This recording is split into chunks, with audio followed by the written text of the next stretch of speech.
Liver transplant जैसा बड़ा operation कराने के बाद और दिल्ली के बीएलके अस्पताल में भर्ती होने के बावजूद जनसेवा दल के राष्ट्रीय संयोजक विनेश भैया को अपने समाज के लोगों की इस कदर चिंता है कि वो हॉस्पिटल में भी दिन रात सैन सवितानंद समाज के लोगों को सत्ता में हिस्सेदारी दिलाने की जी तोड़ कोशिश में जुटे रहते हैं। उन्हें मात्र एक ही चिंता सताती है कि आजादी के 78 साल बाद भी उनका समाज जनाधार होने के बाद भी आखिर सत्ता से दूर क्यों है। क्यों उनके समाज का एक भी सांसद, विधायक, मंत्री संसद या विधानसभा में नहीं है और क्यों उनका समाज आज भी अति पिछड़ों की फहरिस्त में शामिल है। समाज के प्रति चिंतित होना उनका लाजमी भी है क्योंकि उनका समाज देश में 3% से ज्यादा संख्या होने के बावजूद भी आज तक जातिगत अपमान तो खूब झेल रहा है, लेकिन किसी दल ने उनके समाज के लोगों को राजनीतिक सम्मान नहीं दिया, जिसकी पीड़ा शायद उन्हें अपने लीवर ट्रांसप्लांट की पीड़ा से ज्यादा है। शायद यही वजह है कि वो अस्पताल में एडमिट होने के बावजूद भी अपने समाज को आगे बढ़ते और जनसंख्या अनुपात में शासन सत्ता में हिस्सेदारी लेते देखना चाहते हैं। शायद यही वजह है जो उन्हें रात को 2-2 बजे तक सोने नहीं देती। शायद यही वजह है जो उन्हें हॉस्पिटल में एडमिट होने के बावजूद भी आराम करने नहीं देती। शायद यही वजह है जो उनको दूसरा जीवन देने वाले डॉक्टरों की सलाह को भी दरकिनार करने को मजबूर कर देती है। वीडियो में आप खुद देख सकते हैं विनेश भैया की इस पीड़ा को।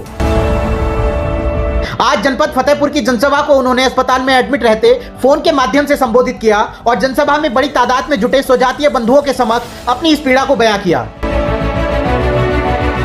विनेश भैया की पीड़ा और अपने समाज को सत्ता में हिस्सेदारी दिलाने का अंदाजा आप इस वीडियो को देखकर बखूबी लगा सकते हैं कि जहां डॉक्टरों ने उन्हें आराम करने के लिए कहा है, वहां वो अस्पताल के बेड से भी अपने समाज के लोगों को जगाने का काम कर रहे हैं। उनका मात्र एक ही सपना है कि किसी भी तरह उनके समाज को वो सम्मान मिल जाए जिसके कि वो हकदार हैं। अब तो ऐसा लगने लगा है जैसे उन्हें अपनी जिंदगी की कोई परवाह नहीं और ना ही डॉक्टरों के आदेशों से कोई सरोकार है। वो अच्छे से जानते हैं कि इससे बड़ा जीवन का रिस्क उनके लिए कोई हो नहीं सकता, बावजूद इसके वो अपनी मंशा को परवान चढ़ाने में लगे हैं। उनका मानना है वो अपने समाज को राजनीतिक सम्मान दिलाने के लिए अपनी आखिरी सांस तक डटे रहेंगे, फिर चाहे अंजाम कुछ भी हो। आप भी देखिए विनेश भैया ने हॉस्पिटल से अपने समाज के लोगों को क्या संदेश दिया, क्योंकि जब तक आप उनकी पीड़ा को समझेंगे नहीं तब तक उनके साथ खड़े होंगे नहीं। तो आइए आप, हम और सैन सवितानंद समाज के सभी लोग जनसेवा दल के बैनर तले विनेश भैया का हाथ थामकर सत्ता में हिस्सेदारी पाने की इस लड़ाई में, इस मुहिम में, इस यलगार में उनके साथ शामिल हो जाएं और सरकार में बैठे मठाधीशों को बता दें कि अब सैन सवितानंद समाज भी जाग चुका है और सत्ता में हिस्सेदारी नहीं मिली तो उसे छीन कर भी हासिल करने की कुव्वत रखता है।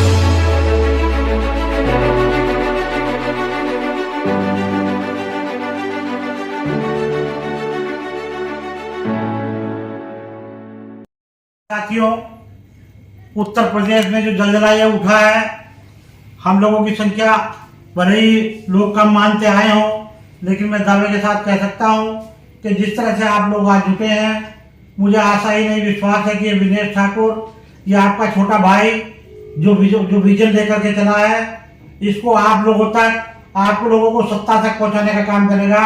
ये मेरा वायदा है। यदि मैं जिंदा रहा तो आप लोगों के एक एक कदम पर खड़ा दिखाई दूंगा, और मैं नहीं खड़ा दिखाई दूंगा, मैं प्रत्येक जिले में एक एक विनेश ठाकुर पैदा कर दूंगा, प्रत्येक जिले में एक एक विधायक पैदा कर दूंगा, जो हमारे समाज के लोगों को, जो आज तक हमने 75 साल से 77 साल से उत्पीड़न झेला है, वो उत्पीड़न का नौबत अब नहीं आएगी।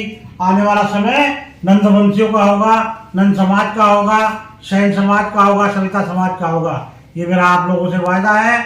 और ये विनेश, अभी तो मैं बीमार हो गया, बीमार होने का भी कोई कारण नहीं है, बीमार में कोई पार्ट खराब हुआ, वो ठीक हो गया, लेकिन आज आप ये आप लोगों के सामने, मुझे उम्मीद नहीं थी कि आप लोग, राजोल जी हैं, डॉक्टर CK वर्मा जी हैं, डॉक्टर सत्यनारायण जी हैं, राजूनंद जी हैं, और बहुत सारे लोग यहाँ फतेहपुर के लोग हैं, मैं याद नहीं कर पा रहा हूँ, लेकिन मैं आप लोगों को बता देना चाहता हूँ कि आप लोग एक बात और ध्यान रखें कि पदों के चक्कर में या किसी चक्कर में ना उलझ करके, हमें पद मुख्यमंत्री का चाहिए, हमें पद सरकार का चाहिए, हमें पद मंत्री का चाहिए, हमें पद विधायक सांसद का चाहिए। पदों की इतनी भरमार रहेगी, कोई आयोग का चेयरमैन बनेगा, कोई आयोग का चेयरमैन बनेगा, कोई नगर पालिका का चेयरमैन बनेगा, कोई किसी चीज का चेयरमैन बनेगा, कोई जिला पंचायत का चेयरमैन बनेगा, कोई जिला पंचायत सदस्य बनेगा, कोई ब्लॉक प्रमुख बनेगा। ये मेरी गारंटी है। आप लोग सत्ता की ताकत को समझें और सत्ता की ताकत को समझ करके काम करें। मैं ये भी आप लोगों को बता दूं कि अगर गारंटी के साथ कह सकता हूं कि जितने लोग यहाँ फतेहपुर की बैठक में मौजूद हैं, यहाँ हजारों लोग मौजूद हैं, यदि ये लोग, ये माताएं बहनें, ये बच्चे, जितने भी सब लोग बैठे हैं, जो युवा साथी बैठे हैं, अगर ये युवा साथी जुट जाए तो केवल फतेहपुर ही नहीं, पूरे उत्तर प्रदेश नहीं, पूरे देश भर के हमारे सैन सविता समाज के, नंद समाज के लोगों का भला हो जाएगा। आज तक हम लोगों ने उत्पन्न झेला है। सभी को नमस्ते करता हूँ। मैं आप लोगों को शुभकामनाएं देता हूँ कि जिस तरह से टीम जुटी है, जिस तरह से आप लोग जुटे हैं, ये धर्मेंद्र कानपुर में इतना काम करते हैं जितनी कोई सीमा नहीं है। हमारी कानपुर की टीम हो, उत्तर प्रदेश के प्रत्येक जिले की टीम, आज भोलाराम यहाँ से गए हैं दिल्ली से चल करके, तो आप पूरे देश भर की टीम हमारी जुटी है। राजस्थान में, हरियाणा में, सब जगह हम लोग पूरी तरह से छाने वाले हैं। मैं सभी को नमस्कार करता हूँ। बोलने की स्थिति में नहीं था, लेकिन आप लोगों ने मेरी सुस्ती उतार दी, नींद आ रही थी, डॉक्टरों ने मना किया हुआ है। सभी को नमस्ते, नमस्कार। जय सेन जी महाराज, जय नंदवंश जिंदाबाद, नंदवंश जिंदाबाद।